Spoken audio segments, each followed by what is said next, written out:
What's up guys, I'm Rhett. Welcome back to Lawn Insider. Today's video shouldn't be too long. I've actually been working out in the lawn all day. I gave it its first mow since the leveling project, and then I also edged and trimmed. So I'm going to show y'all a 2-week update since the sand was put down. I'm also going to show you how the Bermuda grass is actually filling into those sandy spots. And I'm going to talk about some of the videos I have on deck here that are going to come out in the next few weeks. So make sure that you hit that subscribe button so you don't miss any of those. Before we start the update, head down to the comment section below and let me know which fertilizer you're going to throw down in your lawn this year.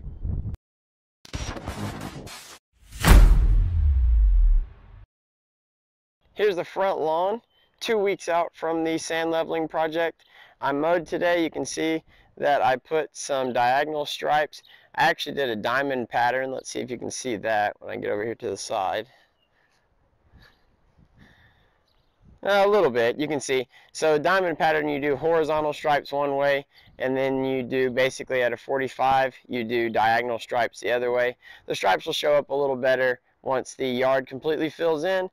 From what it looked like 2 weeks ago, we've come a long way, and I'm really happy with the progress. When I mowed today, I didn't get much sand on the reel at all, which is ideal. You don't want to wear that reel down prematurely. So overall, I was pretty happy with the first mow since the leveling project.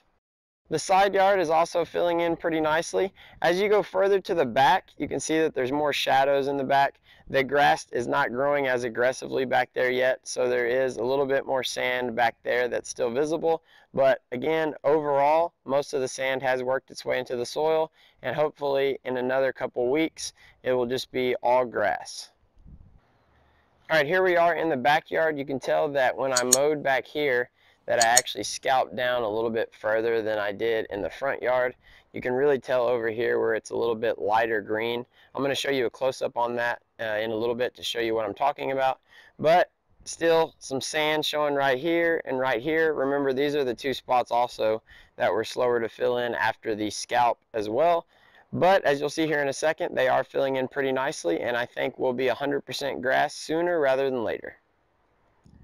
Alright, so I hope y'all can see this. Right here is the actual leaf blades on Bermuda grass. So you can see that those are a little bit darker, deeper green. But if you see right here, okay, these are like the stalks. See how they are like a lighter green? That's like the stalk for the Bermuda grass. So when you're scalping your lawn, especially your Bermuda lawn, because that's what I have, when you're scalping it, you're actually cutting into those stalks, and that's why you see that lighter color. And then if you get even further down, it might even be brown. So my lawn kind of has this light green haze over it right now, because when I went to mow at my 1/2 inch height of cut, the grass had already grown high enough in those 2 weeks since the leveling job that I was actually cutting into the stalk instead of the leaf blade. So ideally, you never want to let your grass get high enough to where you're going to cut into the stalk. You only want to cut the leaf blade, and then you'll keep that deeper, darker green color. I do think that since I'll be able to mow more often now, since I'm not going to wait for any of that sand to settle, that green will come back. If it doesn't, it's really not a big deal. I don't have to do a complete rescalp of the lawn. I might just do a reset on my height of cut. So I might cut it down to maybe like 0.4 inches one time, and then that will reset the height of cut. And then I'll be able to maintain at my 1/2 inch height of cut for the rest of the season, and I should have no more problems. Now I want to show you how my Bermuda grass is actually able to spread over these sandy spots in the lawn.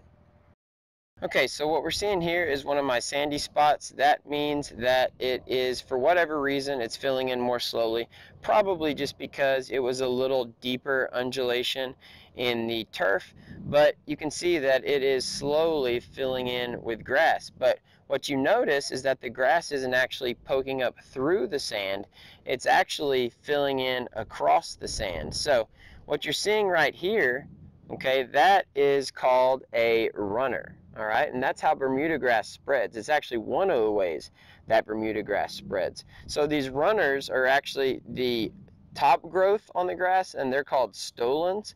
And then they actually shoot these runners off underground as well, and those are called rhizomes. So Bermuda grass actually has 2 ways that it's able to aggressively fill in laterally.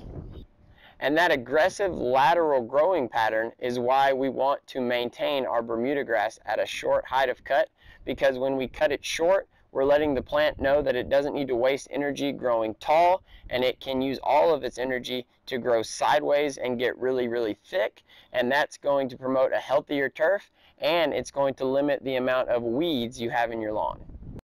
That aggressive growing pattern and ability to heal itself quickly is the main reason that Bermuda is the #1 sports turf down here in the South, and it's also a really popular residential turf, so you'll see it in a lot of neighborhoods.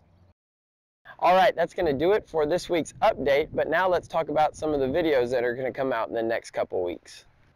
So I've been having some intruders the last few weeks. Sometimes in the morning I'll go out and just walk the lawn, and there might be 1 or 2 of them, but what these are June bugs. And for those of you that don't know, June bug larvae are actually grubs, and they can get into the soil underneath your grass, eat the roots, and kill patches in your grass. So get ready for a grub treatment here sometime in the next few weeks, and make sure you're subscribed so you don't miss that. I'll also be doing a more in-depth review on the fertilizer that I'm using this year, and that's this 16-1-2 Green Track, so be on the lookout for that. As well as this spreader that I recently got a really good deal on at my local farmers co-op, so I'll be doing a review on that as well.